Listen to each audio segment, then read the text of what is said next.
This regular meeting of the Board of Lane County Commissioners. Today is Tuesday, October 29th, 2024.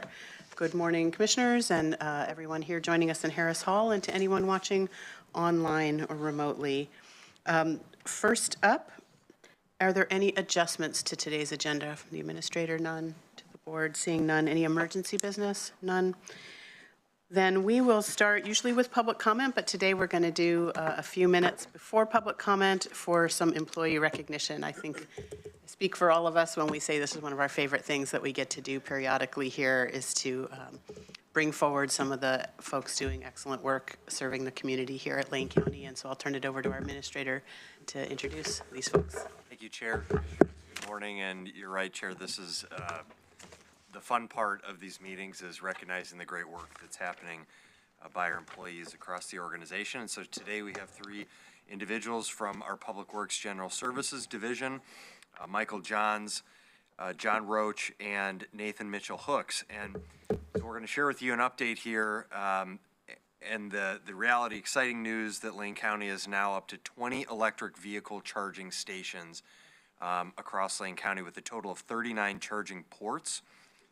Increasing the number of electric vehicles in our fleet and expanding our network of electric vehicle charging stations is part of Lane County's climate action plan that was adopted by the board in 2021. This both reduces our environmental footprint, our carbon footprint. It also reduces our costs because we're not spending as much money on fuel. So thanks to our powerhouse general services team, John Roach, Michael Johns, and especially Nathan Mitchell-Hooks for leading the charge to expand the number of electric vehicle charging stations in Lane County. Their current efforts have sparked this expansion. Sparked this expansion by pursuing grant funding to make the installation of these stations possible. And we're creative in finding solutions that can support the additional electrical infrastructure and remain convenient for staff and community members. So among all of these different charging station locations, they're also available to both for our staff and for our vehicles as well as to the public. So everyone is aware, the charging stations are located at our Lane County Public Services building. We have 5 charging stations, both for staff and the public. Our Lane County Public Works Customer Service Center, those were 2 of our earliest charging stations, right? And those are available for the public when you pull up to the Customer Service Center. We have 2 staff-only stations at Fleet Services where staff can charge, and then public is able to go to the Customer Service Center. At our Lane Event Center, the Wheeler Pavilion, there's 1 public station that's available. Lane County Developmental Disabilities, there are 3 public stations that are available. Lane County Juvenile Justice Center, there are 2 public stations. Lane County Public Health, we have 2 public stations. Lane County Parole and Probation, we have 1 public station and 1 staff-only station. And then at Mount Pisgah Arboretum, we have 1 public station that's available. So I want to invite Michael and Nathan and John up here. And Dan, I don't know if you want to say anything, but please come on up here if there's anything you want to share, Michael, maybe about this work. But we're really excited to recognize this team, particularly for their focused on solutions, really looking creatively at different locations and options and getting these charging stations off the ground. Yeah, this was a really long time coming. I originally started working on this 13 years ago when I was working on my master's degree thesis about EV infrastructure and widespread adoption of EVs. And so that's pretty much all I did was come up with some ideas, and Nathan and John have really run with it. John supervising all the work, the great work, the incredible work that Nathan's done as far as working with the contractors, which is different with every single site, working with different grant opportunities and with our own resources, which of course are limited, but we've really leveraged them to get this thing done. And if I could just for a moment about these two great employees of ours here, totally different way they came about. John came to us straight from a long career in the automotive industry, and Nathan is one of our homegrown success stories, started as an intern and then graduated from the Emerging Leaders Program. So it's a great opportunity to see these two guys, totally different paths to where they are right now, and I'll just warn any other departments that are looking to poach them that they're going to have to come through me first. So thank you. Thank you so much. Thank you for the work that you've done. It's such a great example of how Lane County is transforming and innovating along with community needs and the broader changes that are happening in our world. And most importantly, just appreciate you choosing Lane County. And I'll open it up to the board for any other comments or questions commissioners would like to make. Commissioner Seniga. Yeah, thanks everybody. For a little while now, we've been coming in through the basement and watching the new charging stations going on down there. You know, what a feat that is to get power down there and through those walls. So it's interesting to watch all this stuff take place. And besides from that, I'd like to thank you for your other work that's not mentioned right now, but we're on the LCAS together, Lane County Animal Services, and you know, what a great group. Sure appreciate your work. Thank you. Commissioner Farr. You know, I'm thinking back in the days, the first day I met each of you, and John, I don't remember exactly the first day I met you. My first couple years on the Yeah. job, maybe Akimbo to Nathan, you guys definitely had a connection, so maybe he helped me introduce. Very likely, yeah. But congratulations on the work that you've been supervising. Nathan, I do remember precisely the first day I met you sitting next to Deanie, and your early days were being mentored by Deanie Leak, who, gosh, I expect great things out of you, Nathan. Already you're achieving that. Congratulations on this huge milestone. You and I talked about it in the basement a few weeks ago, and it's just really remarkable. We're leading the way. You know, I just came back from Europe and electric vehicles. I was renting a car at Heathrow, and the man in front of me was getting an electric vehicle, and he wanted a gas vehicle. I said, well, all we have is electric. And he said, well, what if I run out? I said, you're not going to run out. This is Great Britain. So, you know, having the charging stations in places where where it's convenient, where it's fast, where it's really accessible and available, you're leading the way in doing that. And it really is quite remarkable. Mike, I remember the day I met you, and thank you for your service overseas in the U.S. Army. You were I've met you, I think, probably 2 weeks after you came back from overseas. And I've been just an admirer of yours ever since the first day I met you. Congratulations on this work. Commissioner Buck. Thank you, Chair. Thank you so much. I've been eagerly watching them as I got an EV last year, and so of course I'm looking for where I'm supposed to charge. And I was curious what the next phase might be, if there is another phase, and because I'd love to see them at, say, all of our parks, or what do you foresee? We will get a more formal presentation out to the board and everybody of capturing what we did in phase one, plus what we're looking forward to in phase two of EV infrastructure. It's going to be a little more dependent on funding and grants and things like that. So, but we're working on that right now, and we'll get that out to you real soon. Excellent. Thank you so much. Yes, again, thank you. John, it's funny that you say you come from the car industry, which really leads me to believe that you have such great talents of getting people to what they really want, and there's a bridge gap of scraping them off the ceiling and getting those gaps financed and get it all taken care of. So I appreciate that expertise.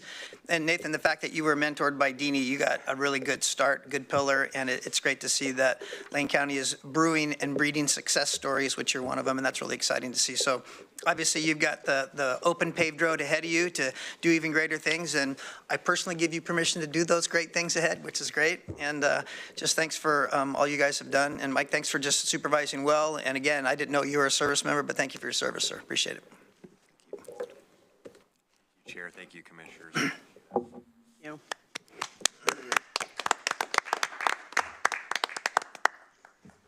Right. I think Devin, yeah, you've got your Photo head time. outside for the photo op. That's right. Moving on, we are now in the public comment portion of our meeting, and I will first start with anyone in Harris Hall wishing to give comment, and then I'll turn it over to Tanya to see if anyone wishes to present 3 minutes to the board this morning. And the only person right now I have signed up in Harris Hall is David Eigel.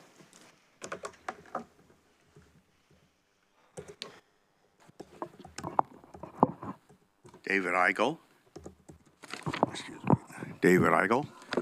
It's great to see some people getting recognition who deserve it, and that's a lot about why I've been coming here. The U of O has failed to produce any substantive response to my expose of the fraudulent U of O Dunn report that was used as the basis of denaming Dunn Hall. The Lane County History Museum, funded primarily by tax dollars, exhibited the Racing to Change exhibit that was infected with racist, religiously bigoted, and historically inaccurate displays directed at white Protestants. These include the misrepresentation that Frederick Dunn was an active member of the local Knights Fraternal Order in 1922. He wasn't. A large display in the Racing to Change exhibit entitled A History of Hate included the following. Noted Klan members include wealthy Eugene residents, political appointees, religious leaders, aka white Protestants, ministers, and college professors. These individuals marched through our streets spewing hateful rhetoric against black residents, Catholics, Jews, and any individual deemed a threat to the purity of the white race. These statements are fabricated nonsense. Of the many named residents in the display were 2 of our community's pillars of the earlier 20th century, the Reverend Frederick Jennings, the rector of St. Mary's Episcopal Church, and Shai Huntington, the U of O football coach whose wife was the founder of what has become the Lane County History Museum. The present rector of the St. Mary's informed me that his review of his church governance records did not include any mention of Jennings' involvement with the Klan, nor does the local Eugene Guard, the anti-Klan newspaper. Jennings served on the Eugene School Board, including as board chairman. He was an extremely well-known person in the community. The families who have been smeared by this falseness, pain has been very intense. I've talked to them myself. For example, Frederick Dunn's great-grandson was enrolled and was going to come here to school in 2016, but after Mr. Schill began his campaign of lies, hatred, and ignorance, he and his family decided he should go elsewhere. Commissioner Trigger has appeared on television while insisting that we reflect and atone for events involving the Ferry Street Bridge that never occurred. I've taken a quick glance at the materials initially presented to support county involvement with the Ferry Street Bridge Memorial and immediately found serious problems. Do any of the commissioners have any objection to insisting that the Lane County History Museum, a largely tax-funded institution, be directed to address these issues and inform the public of misinformation that has been disseminated? Thank you. Thank you for your public comment. Tanya, is there anyone online wishing to talk with the board this morning? Thank you, Chair. If you are attending the Board of County Commissioners meeting for October 29th and would like to give public comment, please raise your virtual hand. Joe, go ahead and unmute your microphone. Hi, Joe. Would you like to be on camera? No, thank you. All right, then you may state your name and begin your public comment. Joe Tyndall. Thank you, Commissioner Lovall, for affirming the First Amendment freedoms: 1, from religion; 2, of religion; 3, of speech; 4, of press; 5, to associate; and 6, to seek grievance relief. As life began, the McCarthyism moral panic was a quasi-religious weaponization of government by the right to punish leftist opponents. Traditionally, the left championed Enlightenment values like rule of law, equality under law, meritocracy, separation of powers, limited powers, and so on. Sadly, the left has abandoned these principles. It has weaponized government to impose a diversity, equity, and inclusion, we hate whites, males, and America religion onto the rest of us. Wokeism has dogma, priests, and sacred texts, uses public schools to indoctrinate, rewrites history, ignores evidence, demands conformity, punishes those failing to submit, refuses debate, and feeds off taxes. To eliminate, quote, misinformation, wokeism censors everything it dislikes. It burns books. For example, To Kill a Mockingbird, for including a false rape claim precipitating an innocent black man's murder. Contrary to, quote, believe all women, sometimes women do lie. Wokeism wants two-tiered justice. Rule for thee, but not for me. Violent leftist activists are not prosecuted, while a nonviolent January 6th grandmother and others rot in jail. In many cities, looters of color are not arrested. Is this black privilege? Rogue prosecutors shop for biased jurisdictions and corrupt judges to weaponize courts. Obviously, Orange Hitler must be guilty of something. Isn't bankrupting and incarcerating enemies election interference? Lane County runs elections. Why did Judicial Watch need to sue Oregon to force removal of invalid names from voter lists? Nationally, over 4 million bogus registrations have already been purged. Don't we all desire elections free from any taint of corruption?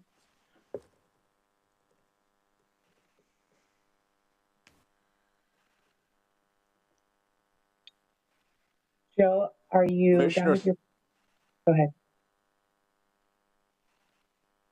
Economic, not racial or gender. Ask yourself, who is more oppressed, a tenured female professor or a homeless man? It is surprising that affluent woke professors misdirect students to focus on imagined race and gender disadvantage rather than on the professor's actual economic advantage. Our founders were wise to list freedom from religion first. Thank you. Thank you for your public comment. I do not see any other virtual hands raised, so I will return the meeting back to you, Chair. Thank you, Tanya. That concludes public comment for this morning. Next item on our agenda is Commissioner's response to public comment and/or any other issues or remonstrance. Commissioner Buck. Thank you, Chair. I just thought I would mention that we had a ribbon cutting up in Blue River for the new Orchid Community Clinic. It was fantastic. They had a good turnout. It's right next door to the brand new fire station. The new community center is now complete and looks lovely. And the O'Brien Library will have its ribbon cutting in another week or so. And if you haven't had a chance to go up there, there's a lot of building going on, and it's really invigorating to see. And we'll see hopefully a lot more housing in 2025. Thank you, Commissioner. Commissioner Farr. Thank you, Chair Trieger. You know, we're all busy, aren't we? We fill our time with lots and lots of things. I filled my time last week with a wonderful tour of Kids First, their facility. I've been in that facility. I was there when they first opened it. They moved from a Lane County property over at MLK. And they're really doing a wonderful job in that facility of creating a safe and dignified place for young people, kids, who have been assaulted one way or another. It really is remarkable what is happening at Kids First. And the support for that facility is pretty broad. They need as much support as we can possibly give to them, because if you consider the people that they serve, the young kids who otherwise wouldn't have an opportunity to heal, begin to heal, and live a life that isn't shadowed with the horrible memories of what happened to them in their childhood. One thing I will mention is that Sarah Stewart is currently the executive director of Kids First, and Sarah will be stepping down from that position. Kids First is looking for a replacement for Sarah. They're looking broadly. It'd be nice to find somebody locally who has the qualifications, and Sarah's going to stay involved, of course, because she is a part of part of her being is the work that's done there. The tour that I was on was with the DA, Chris Perosa, and Chris is on their board, replaced Patty Perlow on the board. Sheriff Harold is also on their board, giving first insights as to how our public safety system has not always been there to support the kids who are being who are being traumatized. And so as we look at our public safety system, it's important that we make certain that all elements, all facets of public safety are looked at as we look to the future of funding public safety, making sure the DA's office gets the appropriate funding to support the work that Kids First, for instance, does. So it was really enlightening, really eye-opening. Sarah's done a superb job all these years, and we're looking forward to the next chapter in Kids First. One last thing. Fresh tomatoes are almost done. The first frost kills them, so you can shop across the street, get some good, fresh heirloom tomatoes today. Vice Chair. Thank you, Chair. And don't forget to check your Bi-Mart lucky numbers today as well, right? You forgot that part, Commissioner? I had a great time last week touring the Roseboro lumber expansion, $120 million expansion to Springfield in their glulam plant. They're building 3 large buildings there to kiln dry and to produce glulam beams. I didn't know this, but the Roseboro glulam factory is the largest glulam producer in the North American continent. I thought that was pretty great in our back door of Springfield. They're adding 100 jobs to that project, and they're seeking to put those jobs from, or fill those jobs rather, from high school students and to integrate young kids into the industry where they're making timber products more valuable per board feet. So I think that technology is really great. Also, don't forget today is National Cat Day. Sorry to say that I'm not on Team Cat, but you do notice that back in the day, in the ancient times, cats were worshipped as gods, and they've never forgotten it since. There's an old saying that says dog owners are owners and cat owners their staff. So I would assert that the people that have cats today get to work. The cats are expecting it. So thank you very much.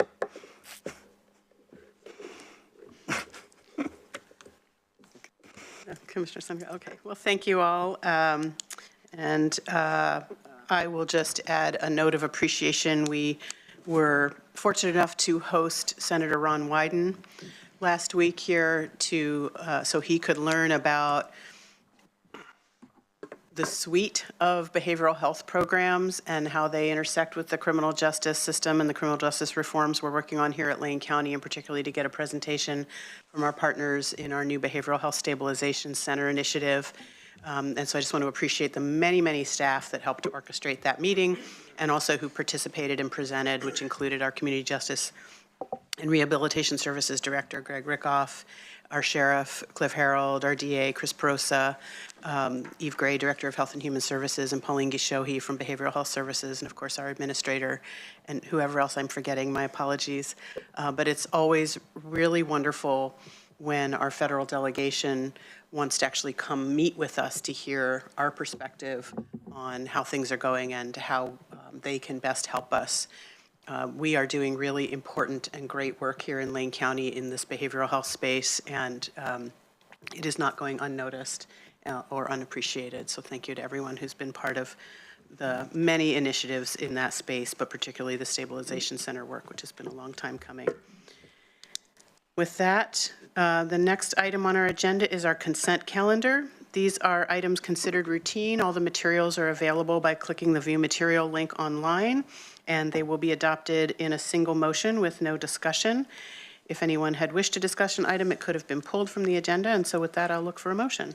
Chair, I move to adopt and approve the consent calendar for Tuesday, October 29th, 2024. Thank you. Is there a second? I'll second. Thank you. It's been moved by Commissioner Buck and moved by Vice Chair Lovell and seconded by Commissioner Buck.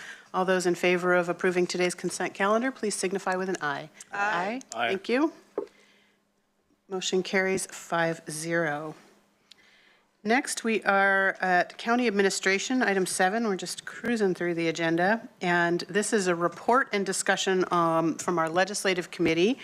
And I am pleased to welcome our Policy Director, Steve Adams, and our new Intergovernmental Relations Manager, Vanessa Cornwall, to the table. Good morning. Thank you for being here. And it's really great to see you at the table this morning. Vanessa, welcome. Happy to be here. Thank you. Chair Trieger, Vice Chair Lovell, Commissioners, good morning. For the record, I'm Steve Adams. I'm the Policy Director, and we are here to provide you with an update of the most recent Legislative Committee report and some specific adjustments to the legislative priorities and principles document. But first and foremost, as noted, Chair, it is my great pleasure to introduce for the first time at this table Vanessa Cornwall, who joins us from Congresswoman Hoyle's office She served Congresswoman Hoyle and her predecessor, Congressman Peter DeFazio, for well over a decade. So she brings a wealth of public sector experience to the policy division and to county government more broadly. Yesterday was her first day. She's back again today, and we're very, very excited that she decided to come back. We've got a very aggressive set of learning objectives here in the next few weeks as we come up to speed, and we look forward now to the 21st of January being the first day of the Oregon legislative session. So it's not very far out, just a few weeks in fact. So with that, I will be taking the briefing today, but in future iterations of this, of course, you're going to be hearing from our new manager on these items. Commissioners, on the 9th of October, the Legislative Committee met to consider a set of recommendations for amendments to the legislative principles and priorities document. This document, as you well know, gives staff broad direction and discretion to be able to represent the interests of this board in the legislative milieu and on the state legislative side, as well as on the federal side. So very quickly, the actual amendments that came forward in this round are not terribly onerous in terms of the number of items specifically that were requested. Attached to the agenda item here is the marked up legislative principles and priorities document, and the specific items that staff requested that we amend are highlighted in green. So first and foremost, we wanted to suggest support from this board, recommending support for the establishment of low-cost housing options, including manufactured home parks within rural unincorporated communities. And we believe legislative clarification on this point could be helpful, though we think perhaps there may be administrative remedies. We just don't want to leave that off the table either way. So that was one particular item. A second item relates to our three additional items within the Public Works category. Extending the deadline created by House Bill 3197 to mitigate the potential risk of costly appeals and allow resources to be focused on affordable housing work. So this, commissioners, was an item that emerged during the 2023 long session. House Bill 3197 directed counties to adopt clear and objective standards for purposes of making planning and zoning decisions. The background on this particular bill is that often affordable housing projects could be thwarted within urban growth boundaries by rather vague kind of objectives, right, within the code. And the carriers of this particular bill were very concerned that the lack of clear and objective standards within state land use law was in fact helping to ensure that we weren't building the kind of affordable housing that we needed. So the bill gave direction to counties across the state to include clear and objective standards in the in local code. And gave counties a deadline of this coming June to have that finished up. So that is, I think, a concern with respect to just workload. One of the things that is unique about Wayne County is that we have all 19 state land use planning goals are applicable in this county, and we're the only county in which that is true. And the kind of width and breadth of this particular requirement means that we have a much heavier lift than most other counties, because we have to take this up in our coastal element, we have to take this up in our Willamette Greenway element. And so there is some interest, I think, amongst the county planning directors to go back into this legislative session to have the conversation. So we've had an opportunity to talk with staff internally, and we're looking at either an extension of this timeline as suggested here, or perhaps some other ideas that we can work with members to really kind of honor the concerns that were elevated about making sure that affordable housing opportunities can be built, but making sure that we can meet that timeline as well. Additional funding and resources to counties to carry out mandated long-range planning work, of course, is an issue.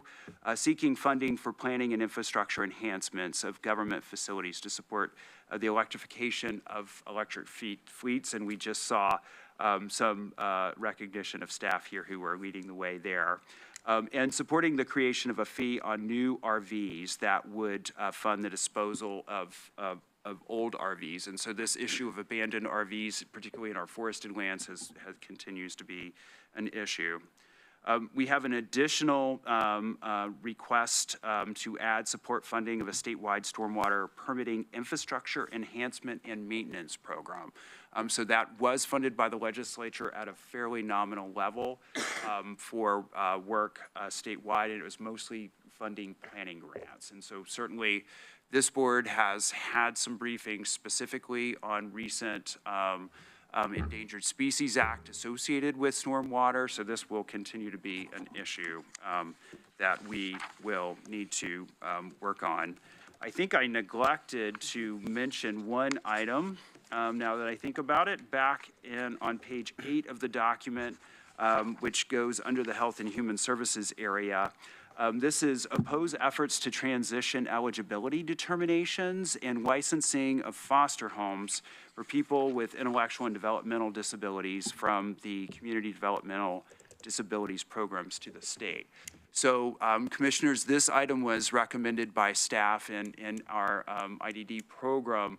Currently, we do this sort of work at the local level. Counties with these community developmental disabilities programs do the work of assessing eligibility determinations and make some initial licensing determinations. We've noted that an ODHS budget request that included some suggested budget recommendations, specifically budget cuts for that agency, included pulling this program back into state government. And doing this with state agency staff as opposed to having a more distributed model. Our staff really believe that the more distributed model is important, and thus we wanted to elevate this to you. We don't know if this is active or if it's a thought balloon if posed with different kinds of a reduction request, but we did want to have that on the docket. And that, Chair Trieger, is the entirety of the recommendations that we have within the policy and priorities document this time. I would note, session begins on the 21st of January. We will be back with the Legislative Committee. Again, we are currently slated to meet on the 8th of January, and we will be back in front of this board on the 14th of January. With probably a focus on the earmarks or legislative funding requests that we will have both on the state side but also on the federal side. Great.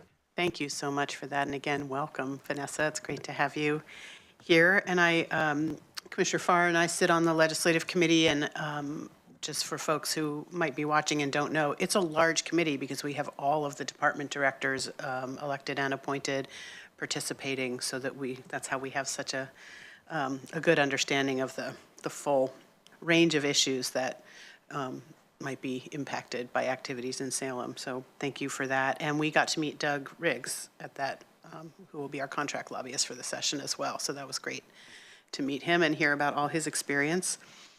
Questions, comments from the board on our legislative priorities? Commissioner Farr. Steve Adams, well done. You bring a lot of things together to give us this relatively short document, but a lot of information is covered in there. And I'm really impressed with what's been happening over the last few months for you to get this together in really a very readable form so that anybody, not just the 5 of us sitting here, but anybody can read it and understand what our priorities actually are. There's a lot in there. And Vanessa, congratulations. Welcome to Lane County. This is a wonderful place to be. You'll find that out very, very soon if you haven't already. Yeah. And working with Steve Adams is going to be a treat for you. With that being said, as the legislative session convenes, we're going to have a lot of new legislators who've never been there before, many of whom don't have any form of municipal experience. And it's up to us in some ways, in a lot of ways, to explain to them how municipalities are an integral part of how we actually perform government in Oregon. It doesn't really happen in that building in Salem. It happens here. It happens right here in our community, in the cities and in the counties. And this is where really the work is done. And we do have, we have good legislators. Nancy Nathanson was Eugene City Councilor for 8 years. Actually, she was for 10 years. And so bringing municipal experience. And it's important always to remind people, particularly when it only takes 36 to pass in the House and 20 on the Senate side to pass things without any approval from the others. It's important for them to realize where the important work really is done. And here we have our public safety efforts, we have our health and human service efforts, and we have the coordination of governments to make sure that the people, some of whom are living in tents, far too many who are living in tents, have hope in the future, that we're consolidating our resources and making sure that we here on this dais are doing the things it takes to bring the services and to leverage services for the people in our community. So welcome. It's a daunting job, but I think you're probably undaunted. And you have a wealth of experience. You bring it with you, and I'm excited to work with you and excited to stand beside you up in the building sometime. Vice Chair. Thank you, Steve. Yeah, again, good job. And Vanessa, met you yesterday. I was the only one in the hallway, so you didn't have much of a selection. I'm sorry about that. But yeah, I'm sure you're going to make the rounds and do a really good job. It's impressive that, forgive me, I know I'm getting old when I say this. You look so young to have so much experience, but we're glad to have that experience on our team. So, Steve, I want to mention just a couple things in there that I really kind of took a liking to. And the number one was that we're going to push back on unfunded mandates. I think that is really an important issue that we struggle with when we're facing a budget of contraction, when we're coming up about really what our priorities are and what we're going to do. You know, in the entrepreneur world, you just say, nah, we ain't doing it, and you don't do it. But in the governmental world, where our response is obviously different. I appreciate the fact that we're going to stick with our mental health focus. Obviously, our stabilization center and the plans we have for that are coming forward. And just some of the little things, too, that I really like that were still on the list was the farm-to-table operations. I think that is great to still, excuse the expression, have on the table. And also just about having ADUs in rural lots under 2 acres. I think that's going to help some folks in some transitional points of life with their parents and the like to really get some good help. The other thing is the safe roads and bridges. Being part of the MPC committee as chair, our main concern is how we're going to navigate east to west transportation from a hospital that is now in Springfield versus in Eugene. Those bridges and infrastructure talks are going to be really important for us going forward. The thing I have a question on is this. Is the creation of a fee on new RVs that would fund the disposal of old RVs. And to me, that kind of went like, wow, so the people that buy new RVs get stuck funding the people who are irresponsible and dump RVs that they find along the road anywhere. So that kind of grinded my gears a little bit, but I understand that we're going to need some way of getting that around. And there's been a man that's been hammering me with emails about how we can do that. And obviously he's contacted you, so maybe that's a further discussion ahead of time. But great work. I'm looking forward to the long session on what we can get done. Entrepreneurially, we'd like to get it done by Friday, but we're going to have to wait a little bit. But we're going to do good work, and thanks. Commissioner Buck. Thank you, Chair. I am fully supportive of all the changes. I do have a question, though, specifically because this came up, well, it's been part of the issue of recovery up in Blue River for some time. But of course, I was up there on Friday for their ribbon cutting, and you know, the clinic is on a LAR road, which is a local access road, of course. And that means that it's not a municipal road for funding availability. And in the life of recovery now, we are at the stage where we need those roads redone. And we at the county don't have that kind of funding. And unfortunately, the legislature has moved on to other priorities, but there are lingering recovery needs for fire-affected communities. And I know that we're not the only county that has this issue.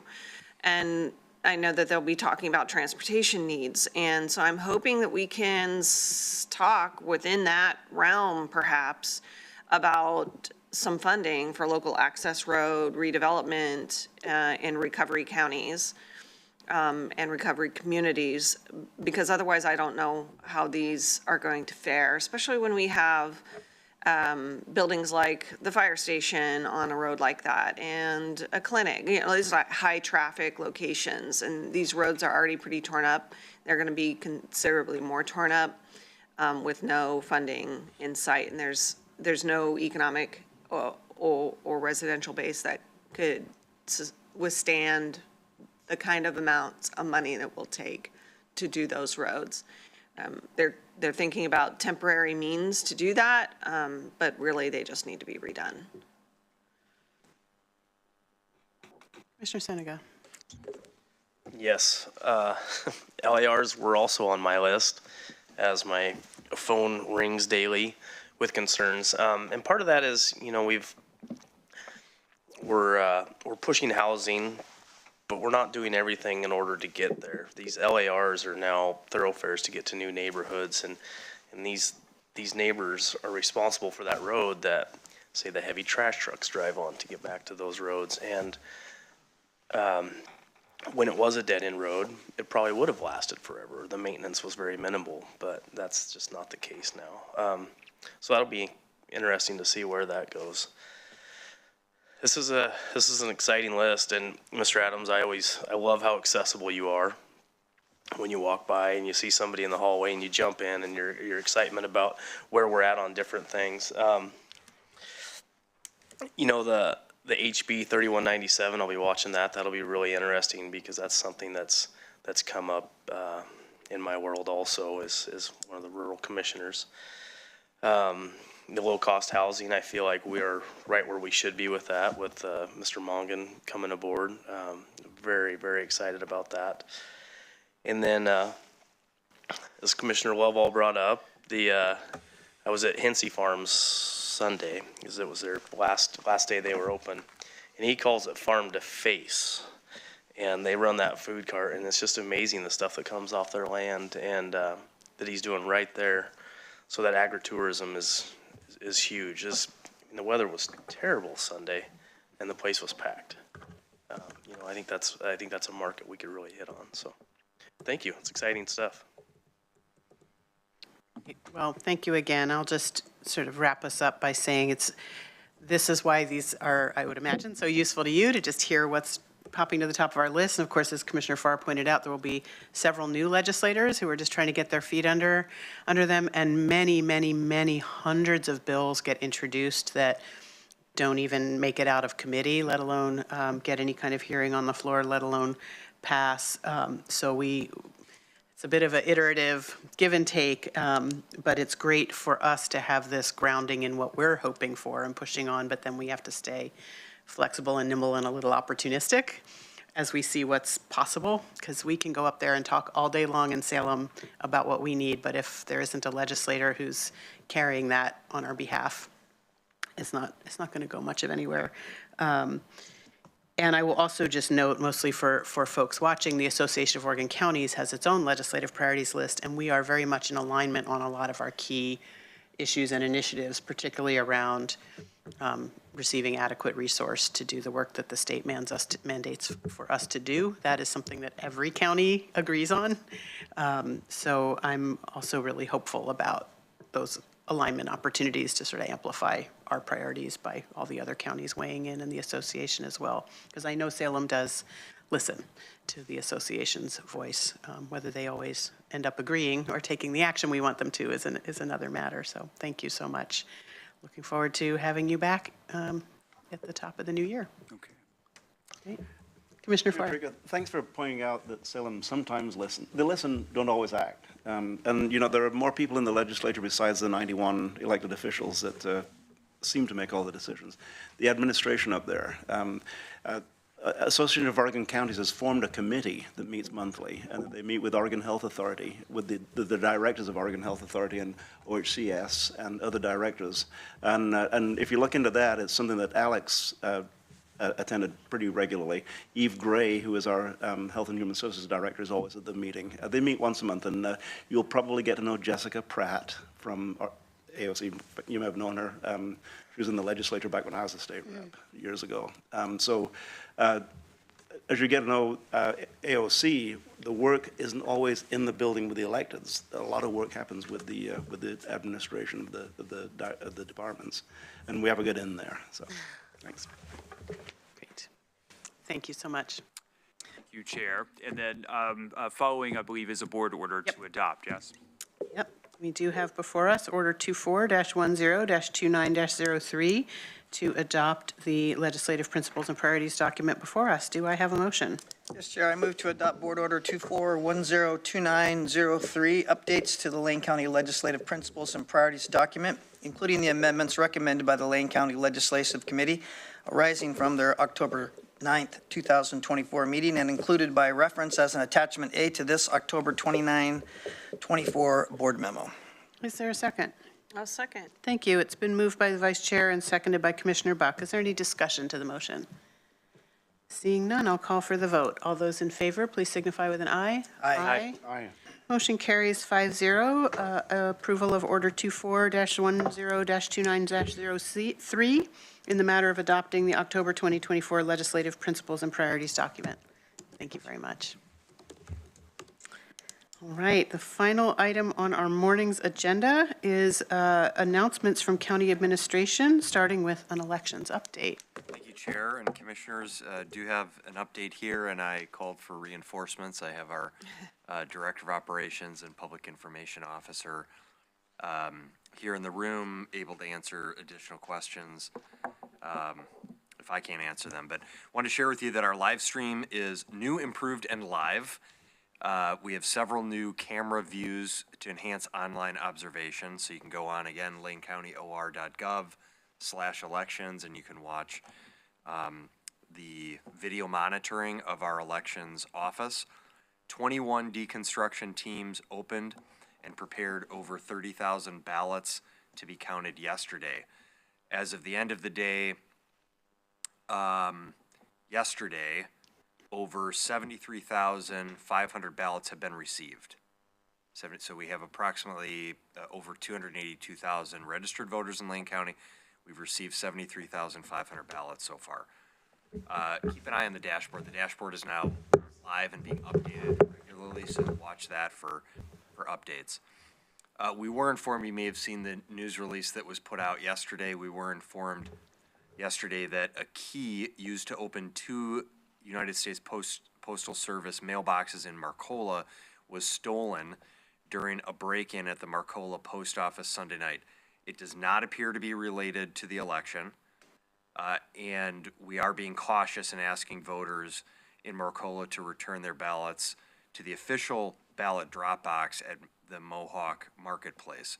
Voters can track their ballot on the Secretary of State's My Vote site at oregonvotes.gov/myvote. So just, you know, this is what's challenging the misinformation, and with so much rapid access to information, there's also a lot of misinformation that is available online. And so this is an example where we don't, you know, we put out information saying that we're aware that this key was stolen. There's no information that we're aware of to connect that to anything related to the election. But again, we just out of a precautionary way wanted to make sure that folks are aware of that and that they're taking their ballots to directly to the ballot box in that Marcola area.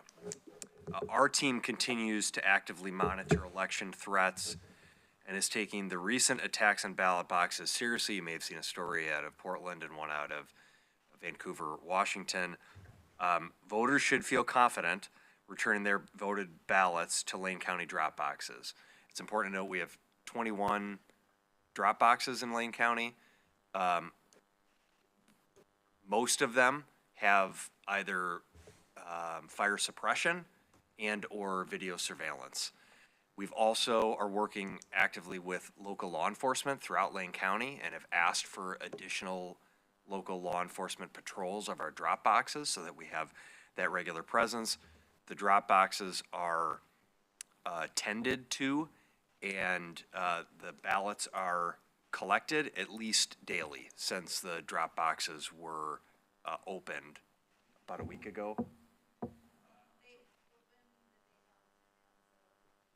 October 17th drop boxes, the ballot drop boxes opened, and we've been tending those on a daily basis. So just wanted to, share that information and hopefully build some confidence in our process and the security that is in place at our drop boxes and throughout our entire process. So again, please visit the Lane County Elections website at lanecounty.or.gov/elections for links to the live stream ballot return dashboard and other useful information. I don't know if Devin or Lauren, you have anything else, or if there are questions from commissioners. To the board. Commissioner Buck. Thank you, Chair.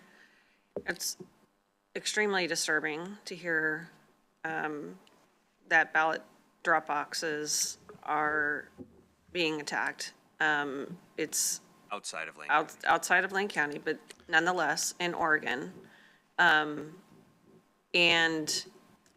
it's a direct attack on democracy in our communities. And, it may or may not be coincidence that we had those break-ins in Marcola at the same time, and I'm hoping no ballots were affected there. But the timing is terrible, especially when we're trying to instill trust in our election system in Lane County. You had mentioned that some have fire suppression. I think in the reality of our elections today, we're going to need them in every single one, and cameras in every single one, and whatever other transparency needs, we've got to find funding for that. And that may really mean scouring grant opportunities.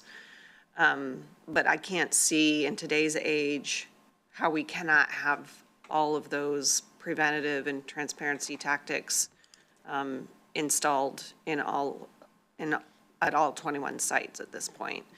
No one really expects that this will happen, but it just is the world that we live in today.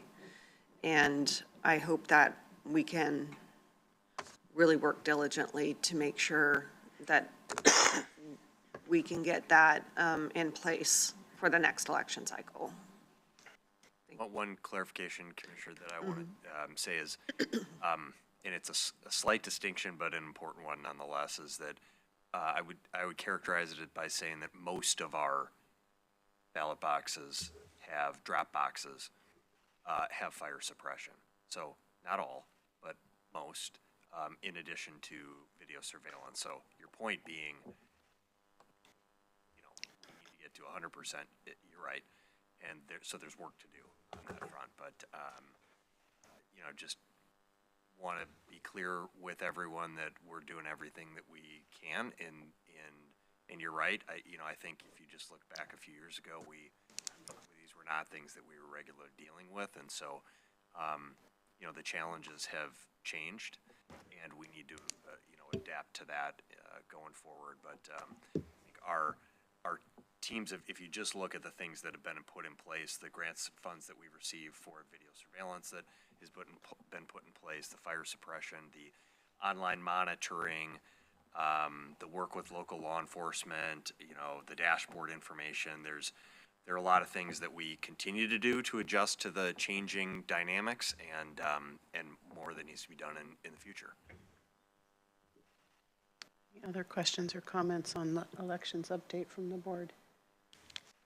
Well, then I will just, in addition to appreciating the update and appreciate Lauren and our clerk, Dina, I just have really been thinking a lot about her team and wishing everybody well, and just really distressed that folks who are stepping up to do public service are facing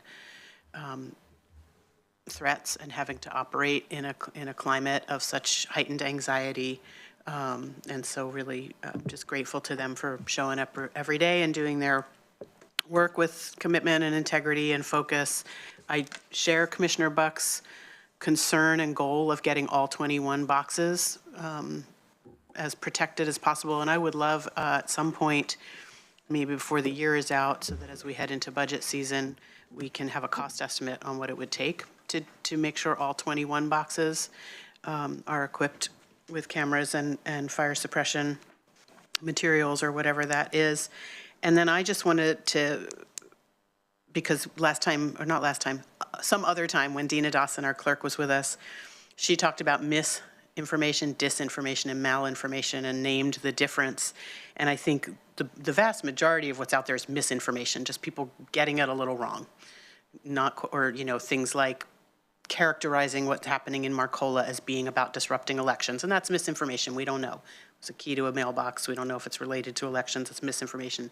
Disinformation is just lack of, not factual information that gets spread, and then malinformation is not factual with the intent to confuse or cause harm. And there's a lot of all of that out there. And as you mentioned, Mr. Mokreisky, it moves quickly in this social media era. And so I'm just calling on my colleagues and making my commitment in public that when I hear things like this, what I do is get in touch with the professionals, get in touch with the clerk, either through Lauren or through our administrator, to really understand what we know is happening, or to talk with law enforcement or whoever it might be, so that we're not part of that spinning up a machine of misinformation or disinformation, and certainly not malinformation. And I just think that's one of the most important things as elected leaders we can do all the time, but especially during an election cycle, and especially during one that is so heightened in the kind of attention it's getting right now. So thank you for the update. Thank you to Lauren and to the election staff, and to my colleagues for being part of helping the community understand all the things we're doing to protect their vote and make sure every vote is counted safely. Thank you. Chair, in one other comment, I'll just say, really appreciate both our clerk, Dina Dawson, Lauren Blythe, and Devin Ashbridge, our public information officer, who, to the point about getting information out, I mean, Devin has really worked very aggressively with our clerk's office to get proactive information out for years around the process, around the security measures. An example yesterday where, the USPS issue it's not a Lane County issue, right? It's a U.S. Postal Service. We didn't have to send a news release out, but we did that because we knew that there would be questions and speculation and the potential for misinformation, to get factual information out as quickly as possible so people had the facts from their government. So just really appreciate, and we still live in an environment where, that is taken in different ways, but our obligation as a local government agency is to make sure that we're putting factual information out for people to consume, and then thank you for our officials to be sharing that information with, their different constituencies and outlets. So I just really appreciate the work that Devin and the clerk's office have continued to do to make sure that we get factual. I was on a radio show in Cottage Grove last week, and Devin was on, with me, and we had a number of callers who asked about the elections process, and there was really good questions about, signature, and what if my signature has changed, and how do I cure a ballot, and questions about voter ballot security and those types of things. You all saw the email from a retired city manager who sent praising, Devin's, the story that they heard on the radio about it. And I actually met with that retired city manager yesterday. He said, gosh, it really creates confidence in the community to have that type of factual information and that detailed information available to the public. So I, for one, feel really good about the people that are doing this work for Lane County, and the factual information that we're putting out to the community to make sure that there is clear understanding and hopefully building trust in the process. Thank you, and I'll just amplify, you made it part of your update, but in Oregon, we also have the ballot tracker that the Secretary of State's office does. So anybody who's concerned if they've put their ballot in the mail or a drop box and wants to be sure it was received can look their ballot up at the OregonVotes.gov, My Vote. I've done that just to make sure it really got received, not just went in the box. So thank you for that. This update, Chair and Commissioners, we link to on the agenda. So folks, you know, you can listen to this, but you can also go online and just, if you don't hear this live, you can go to the agenda and click on the update, and we have the links and everything in there as well. Great. So to the board, any other items of business or questions for our administrator before we recess? Then we have reached the end of our morning business. At the sound of my gavel, we will be recessed until we're back here in Harris Hall at 1:30 for a public hearing on an item from our Public Works Division, and we do have a lunch at noon, so we've got a little bit of time to visit. I think it's the last day of the farmers market, Tuesday market for the season today. So thank you all, and we are recessed.